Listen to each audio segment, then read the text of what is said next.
Writing has been the most beneficial and therapeutic habit that I've picked up over the course of the last year. It has helped me to be able to narrow my focus through all the noises and distractions of life, and it's really helped me to discover and understand what I really think and feel about myself, my life, the people in my life, and all kinds of other things. Writing has become the foundation of almost everything I do now. It helps me to understand where I am, plan where I want to go, and identify if I'm moving in the right direction. If you are shy or afraid or unsure about something, writing will help you to understand why you feel that way and how to overcome it. And this will do wonders in developing your self-awareness, which will in turn build your confidence and help your success in the long run. My name is Dave. I run an independent brand called Honestly Clothing, and I want to help you live the life you really want by helping you to become supremely self-aware and financially independent. And this is why you need to write every single day. I am thoroughly convinced that most people have no idea what they think, and they have no idea why they do most of what they do.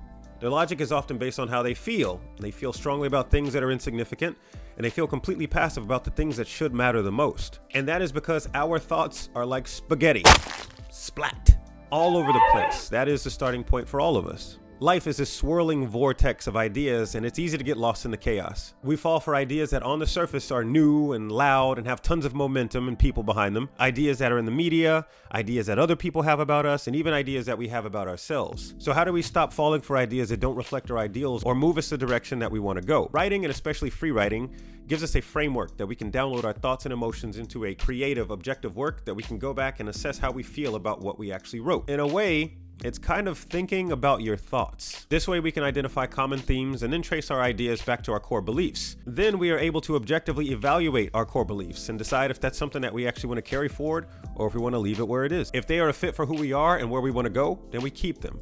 If not, we make adjustments. This is a good way to identify the reasons why we may self-sabotage or have the issues of imposter syndrome once we start to take steps outside of our comfort zone. We are not born with coherent, well thought out convictions seared into our brains. Most of us just mimic what we see others do, and we echo what we hear others say. Some call this conditioning, some call it programming, some call it being plugged into the matrix. No matter what you call it, this is one of the most pervasive and difficult things to overcome as we grow from children to adults and adults to self-aware adults. Writing specifically is the key because it has the added benefit of introspection. It helps us to apply critical thinking to the ideas and beliefs we hold. When we are talking to other people, we have a tendency to warp our words to fit a narrative around how we want them to interpret us, how we want them to feel about us. We amplify our personas, which are just a mask that we put on to fit in with different groups of people. We cater our words and beliefs to fit our audience, and we're hyper-focused on the body language, facial tics, raised eyebrows, and whatever other involuntary feedback they give off to make them feel comfortable with us, or to make them like us. But this isn't the best thing for us or for them. I don't think you should be a jerk to people,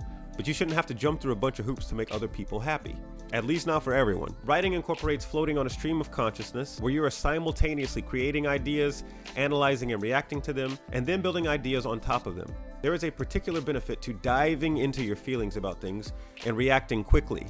If you feel like you want to use profanity when you write, use it. If you have taboo ideas, just get them out. If you feel and think contradictory things, which most of us do in a lot of instances, just get them on the paper and then figure them out later. The goal of this should be to just get the ideas out and really see what you're made of. If deep down you think that you're a piece of crap or you're ugly or stupid, writing will bring it out and force you to deal with it.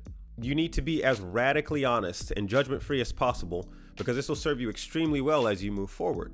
A lot of our ideas tend to be vague and shallow because we take little to no responsibility in collecting them and vetting them for real value. We need to do a deep dive to test them against other ideas that we have and to give them proper roots in our minds as we elevate our knowledge and understanding.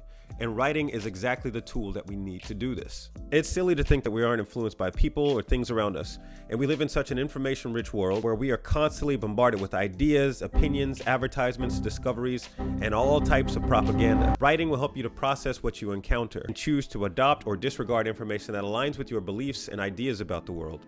Writing is really just a good instrument for getting to know yourself, because when you read what you wrote, it's almost like you can have a conversation with yourself. I think that most people look at writing as boring or difficult because we remember having to do writing assignments when we were in school. You had to do a book report or write a paper about something that you didn't care about. And a lot of people look at things like journaling like it's just something that teenage girls do to cope with high school drama.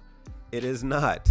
Big people can do it too. We have to remember that we experience feelings much faster than we can apply words to those feelings. And when we have a bad translation of feelings to words, we could sometimes have a misunderstanding or disagreement between what we experience and how we actually feel about it. But that's a whole other can of worms that I'm sure we'll explore later. So I want to help you to become supremely self-aware, and I really think that you should write every day.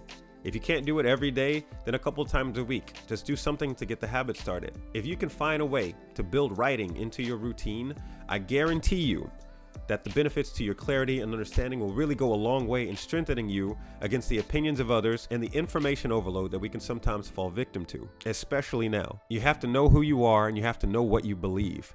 This is the pillar of self-awareness that everybody needs to stand on before they do anything else. And you also have to cultivate a relationship with yourself. You are a complex individual and you have to take the time to get to know and understand yourself. Otherwise, you'll just end up mimicking somebody else and living somebody else's life, which is literally the worst thing you could do. Writing will help you to organize your thoughts and then organize a strategy for how you want to make progress. You do this and you'll be ahead of literally 95% of the population. So, thanks for watching, subscribe, and I'll see you in the next video.